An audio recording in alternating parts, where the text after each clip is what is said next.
এই যেমন 200 কোটি টাকা দিয়ে মন্দির করছেন, আপনি তো বলেছেন সংখ্যালঘুকে বেশি ভালোবাসি, কমসে কম 300 কোটি টাকা দিয়ে দীঘায় একটা মসজিদের আবদার আমরা রাখলাম, এটা করতে হবে। আপনারা দুজন সেটিং করে একসাথে বসে চা খেচ্ছেন, তার বেলায় সমস্যা নাই, অথচ বাইরে বেরিয়ে হিন্দু মুসলমান করে আমার বাংলা সম্প্রীতিকে নষ্ট করতে চাইছেন। আপনি কিন্তু এই আগুন লে খেলা করছেন, আগুন লে খেলা করা বন্ধ করুন। আপনি বলছেন হিন্দু সরকার করতে হবে, আমি জানতে চাই বাংলায় কি হিন্দু সরকার নাই? হিন্দু সরকার তো রয়েছে। মমতা ব্যানার্জির ধর্মীয় পরিচয়, তিনি হিন্দু। বিভাজনে আমি যাচ্ছি না, সত্যটা বলছি।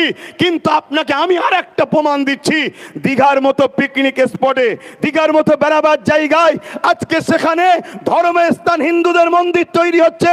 আমি তাতে বিরোধী নই, ঘৃণার দিকে যাচ্ছি না। তিনি দেশের রাজ্যের মাথায় বসে আছে, তিনি রাজ্যের পয়সাকে নিয়ে মন্দিরের পিছনে করে রাজ্যকে গরিব করবে কিনা করবে রাজ্যের জনগণ বুঝে নেবে তার সাথে। কিন্তু আমি বলতে চাইছি, তিনি হিন্দু দরদি বলেই তো দীঘাতে কোনো মসজিদ করে নেই, সেখানে মন্দির তৈরি করছে। অথচ আজ থেকে দাবি করছি, তিনি তো বলে আমি সর্বধর্মের মানুষের নেতা, তাই সর্বধর্মের মানুষের নেতা হিসাবে আমি মুসলমানও এখান থেকে আওয়াজ তুলছি। যদি আপনি না করেন তাহলে জানবো আপনার মুখ এক মুখোশ এক, ঠিক না বেঠিক? আর এখানেও বলে যাচ্ছি, বলতে পারে 26 পার হলে দেখব।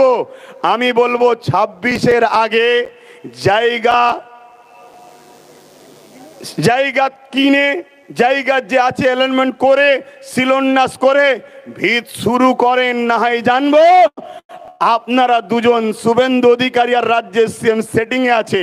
তুই আমায় গালি দিবি, আমি তোকে গালি দেবো, তুই এক অংশ ভাগ নিবি, আমি মোল্লা কোনোর সব বুকাবে নিয়ে নেবো। এই নাটক কিন্তু বাংলার মানুষ ধরতে পারছে।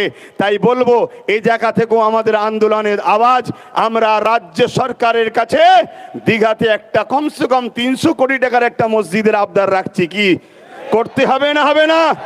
আর শুধু মুসলমানদের নয়, বাকি ধর্মের মানুষগুলো কি দীঘায় যায় না? তাহলে তাদের কি হবে? তাদের জন্য ভাবতে হবে, তবে জানবো আপনি সবার জন্য ভাবছেন, সবার মুখ্যমন্ত্রী। কে এতে একমত তো নাকি? হাত তুলে বলুন, একমত তো নাকি? একমত তো নাকি? একমত তো নাকি? এটা আমাদের অধিকার, দাবি আছে। কিন্তু আজ শুভেন্দু বাবু তিনি বারবার মানুষের চোখকে, আয়কে অস করছে, এমন ভাবে বিভাজন তৈরি করতে চাইছে যেন রাজ্যের সিএম মুসলমানদের, উনি অন্য কোন একটা সরকার তৈরি করতে চাইছে। আরে আপনাদের কি সেটিং, এটা সবাই বুঝতে পেরে গেছে। তো যাক, আমি আবার ফিরে আসছি। এখানে আর একটা কথা বলি, আজকে বাংলায় নাকি জঙ্গিদের সরকার চলছে, বলছে না বলেনি? আচ্ছা, একটা রাজ্যে জঙ্গি সরকার, তার সাপোর্টারের সরকার রয়েছে, এরকম কথা যদি কেউ বলে তাকে অবিলম্বে অ্যারেস্টের দরকার আছে না নাই? শুভেন্দু অধিকারীর সঙ্গে মমতা ব্যানার্জির বন্ধুত্ব না ঝগড়া এখানেই প্রমাণ হবে। যদি অ্যারেস্ট করে জানবো সত্যিই ঝগড়া, অ্যারেস্ট যদি না করে জানবো সব তলায় তলায় মিল আছে।